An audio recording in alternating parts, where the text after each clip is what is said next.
Welcome back, everyone. From renovations to longer hours, Deep Blue Seafood has made a lot of changes to their restaurants. And joining us today are John and Dee Mittleider, here to show us, well, you're going to make something for us today. Yes, we but you're also going to be talking a little bit about the changes at your restaurant. So thanks for coming in today first. Absolutely. Thanks for having us. Okay, well, as we start, let's start cooking and then we'll talk about the changes. So what are you making for us today?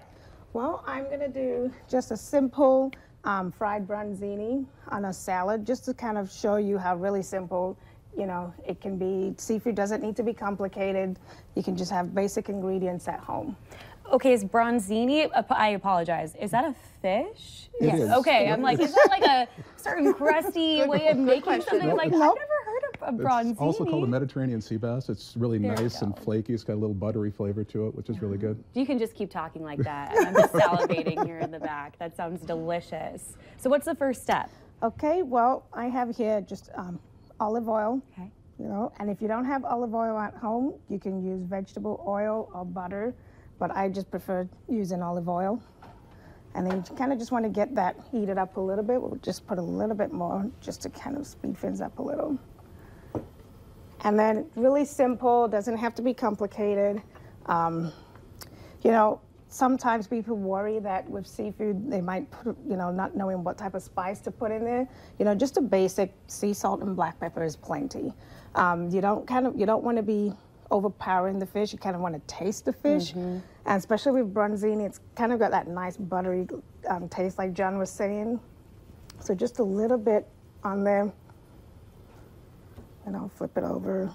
As you're doing this, I asked what branzini was, and I think that's a testament to that you guys are in North Dakota, and you guys are carrying fishes and different types of seafood that are from all over the world, or at least all over the country. Yeah, we've got sources on all three coasts, so we bring in stuff that's not common to be seen in Fargo. You know, most people are familiar with their salmon and tuna and things like that. Yeah, which are awesome fish. Walleye is about all I've ever eaten, so if it's not walleye, then what is it? Yeah, growing up, that was my idea of seafood too, was northern pike and walleye. But we bring in things that are things like mako shark and marlin and, you know, fish from the Pacific. It's really kind of nice to have those options. Ooh, and then look at that fish go. It just kind of absorbed and shrunk up almost immediately. Correct, and when you're frying this, you always want to do it skin side down first. Okay. And that kind of seals in all that moisture and the seasoning as well. It just makes it easy as well for you to flip it. And, you know, with stuff like this, you can, you know, you don't need to use a grill. You can just fry it at home in the kitchen. You know, just pretty simple. And which I think you pointed out, John, right away, that you were going to show us that this is easy, because it can be a little intimidating when you're from the Midwest and you think you just need to make hot dish. But you need to make some fish on Fridays during lunch. So change it up a little bit, and it doesn't have to be intimidating. No, not at all. You can keep it really simple. You don't have to have any special equipment. Something like this with a simple fillet. We're serving the branzini on some mixed greens for a really healthy light meal. You can serve it on rice for a more substantial dinner. But yeah, you can just grab a fillet, and they cook so quickly. It's almost a no prep type of meal. Wow. That's and so you're about ready to flip this, right? Correct. So you did about a minute on one side. See, it's already done. Yeah. Wow. And with the way these fillets are prepared and scaled, you cook them with the skin on, and you can serve it that way too. Okay. That won't hurt you. No, It's no, not. no. I've always felt weird about that. A lot of people do. Even with, is that the only fish you can do that? Because I flake it off with salmon. I don't know if you know, some fish lend themselves to, you know, eating with the skin on, and it's fine. Some you don't want to. Things like swordfish, thicker skinned fish, you need to remove that. I was going to say, do you see people come in and then just kind of be like, I don't even know where to start? Oh, yeah. So I'd never even heard of this, or, you know, Christine too. Right. Can you help us if we come into the restaurant? Maybe talk a little bit too about what exactly you are if people are not familiar with you. Oh yeah, we're kind of a split concept. We're a fresh seafood market. We bring in fresh product 3-4 times per week that you can purchase right on our display. And we're also a full service restaurant. We just did a remodel. We expanded our menu a little bit. So now we have a dinner service as well. So we have lots of different options for you. And when you're walking in, if you're looking to pick up stuff at the retail side to prepare at home, we do our best to help you out, finding out what kind of flavors you like, you know, what kind of fish you have experience with, and then give you some ideas on how to prepare the things that you're taking home as well. Ooh, I don't know if you guys can hear the crackling over our microphones of How delicious that looks. If we can get a nice tight shot of that served over a salad. And then what kind of dressing would you suggest going over that? It's delicious. You can have a lemon dressing. You know, I brought a lemon dressing today. You know, just something really simple. You don't, I know the first thing everybody kind of wants to run to is ranch. Sure. But you don't want to, you don't want to do that because that would just... Save that for the cheese curds. Yep. Save that. Just a little olive oil or a light vinaigrette. Just a very light dressing with it. maybe a balsamic too. Yep. So about how much are you going to spend on something like this? A fillet like this, we bring in bronzini whole, and they're really reasonable. With a fillet like this, you'd probably spend about $14 or so for a meal for two. Okay, very reasonable. I love how fast that happened. I mean, no one has time anymore, and that looks like something that you would only get in a restaurant, but I think it's doable at home. Oh, absolutely. Yep. Anybody can do a simple preparation like this without any special equipment or training, or just a little bit of experience and a willingness to step out and try something new. Oh, see, that's key. Willingness to try something new. Yep. Okay, so what else are we going to try this morning? Okay, we've also got this one, this is a little bit different. I was thinking more for like salad, but here, if you just want to kick it up a notch and, Lisa's like, kick it up a notch. Ready. The one thing that is always challenging, especially for me with the shop and also with our daughter, is trying to get her to eat something that, It's not just my kids that nope, want to eat anything? nope.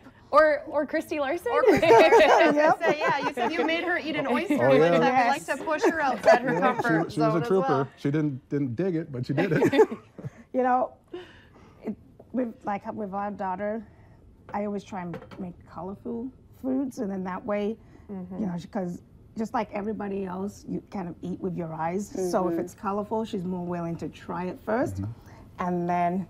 And lately I've been adding a little bit of spice just to kick it up a notch, and she hasn't been complaining as much because she just sees the color first. That's and smart. then she's willing to try it. Yeah.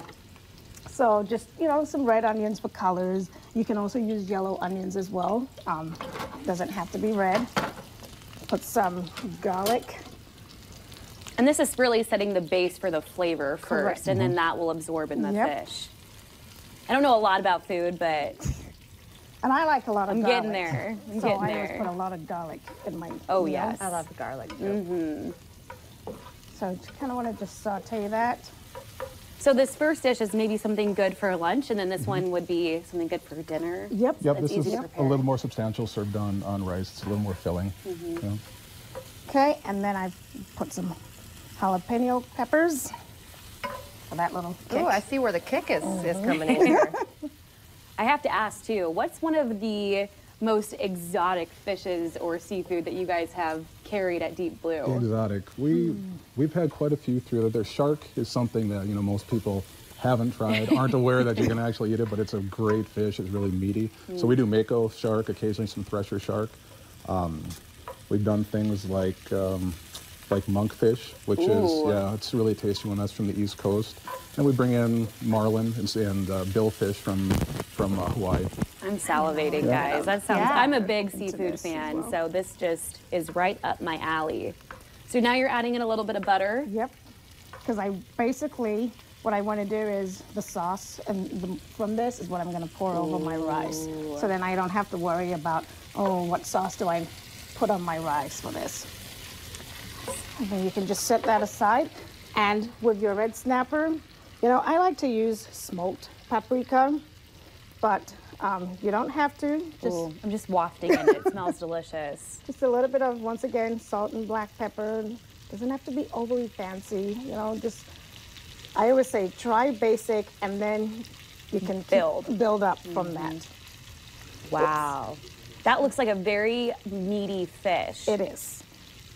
Great color too. Is this something that's on your menu?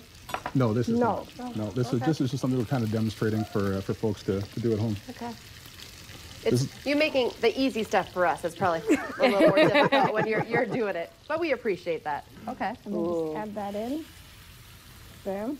I don't know, you guys can't see this at home, but there are a lot of hungry eyes in the studio right now.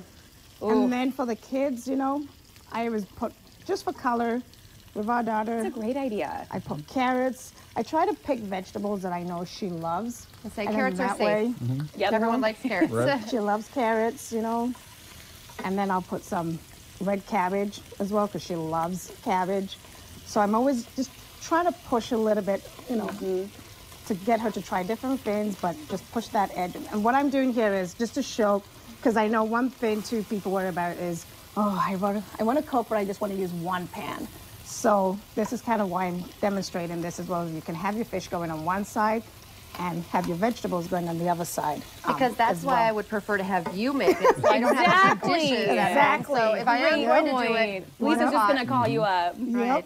Oh, Well, it's so easy. Come And on I don't know over. about you guys, but you know, John and I, when we first started, you know, when we first got married, we had this rule where, you know, one would cook and the other one would do the dishes. Well, I got smart pretty fast, and I realized he tends to use all the pots and pans in the house. Really? So, yeah. Now we switch. So whoever does the cooking also does the dishes. Yep. And I've learned to restrict my use of the pots and pans. Probably a good idea. That's probably a good idea. Is there a favorite dish that you guys make for each other? You know, we don't have a lot of time for cooking at home No? anymore, not so much. So we usually do quick and simple things kind of like this. We really like shrimp. We'll do like a stovetop shrimp scampi that you can put together in just, you know, 5-6 minutes. Oh, this smells delicious. And then the other thing too is, you know, you can always add a little bit of lemon or lime as well, just to give it that extra, you know, It's a great idea. flavor. I'm gonna use lime this time, but you can always use, you know, and you don't want to put too much, just a little bit, because sometimes what tends to happen is, you know, with lemon and lime, you can overpower the fish with it. So just a little bit is better than, you know. And when you always think, oh, the key I always tell to the customers is at the store, when they think, oh, it's not cooked enough, that's when I tell them take it off. Yeah, Okay. it's, Because it's probably cooked. It's cooked. Okay, that's a great tip. That's my biggest concern when I'm cooking any sort of seafood is it ready? Is it okay? And people tend to kind of err on the side of overcooking because they have that mentality of they want to make sure it's cooked. And it's easy to overcook a fish, and you're not necessarily gonna ruin it at all. But better eating is when it's done just through and not overdone. Yeah. And these are great dishes for spring. Heading into spring, a lot of color, a lot absolutely. of fresh, Yep. light. It looks Very light. delicious, guys. You know, if people are not familiar where you're located, before you guys go, as we're finishing up cooking here, where are you located? And talk again, you said you've added some more seating, added some items to the menu. You know, bet. where are you and what can you now find on the menu? We're located just off of 45th, south of Interstate, kind of by Gulf Addictions. And over the last year and a half that we were open, we had a lot of feedback from people wanting more options for lighter fare, not fried, you know, and also for later hours. So we've expanded our menu, including things like our fish tacos, which are really popular. We have those available all the time now. We do things like build your own steamed seafood meal, where you can have like a East Coast steamed lobster, crab, shrimp, things like that, which are they're really proven to be popular. And we doubled our seating, and we obtained a beer and wine license. So yeah, it seems like we're making people happy. So what would you pair with what we made here? What should you have to drink? Well, she would probably go for a wine, and Yep. you know, with a meal like this, probably like something like a Sauvignon Blanc, a lighter white, so you're not overpowering the flavor of the fish. What would you said? What would you A light choose? lager. Okay, something for everyone. Right. Something Yes. for everyone. Okay. Wow. And so both of these, this one took maybe just a little bit longer, but Yep. still in the scheme of a bit. And you get it. You have a daughter. It's like when you have a family, there's no time. But But this was no time at all. look at how beautiful that looks. Wow. You're right with going with all the color. Oh, wow. And so about how might have long to would pick you up say the that pen. you actually did have that on there? How long You did know, you? with the red snapper, like you mentioned, it is a thicker, you know, fish, and this one was a 2 to 5 pound whole fish that I filleted. So I would say with this, you know, 5 minutes. Okay, 5 minutes. Wow. That's awesome. And it's just breaking apart in the pan, which is It the is. best sign to me that it's just flaky and yum. There we go. Delicious. And beautiful. Wow, Okay. guys. Well, thank you Thank you so much. You bet. Thanks for having us on. All right. We'll be right back.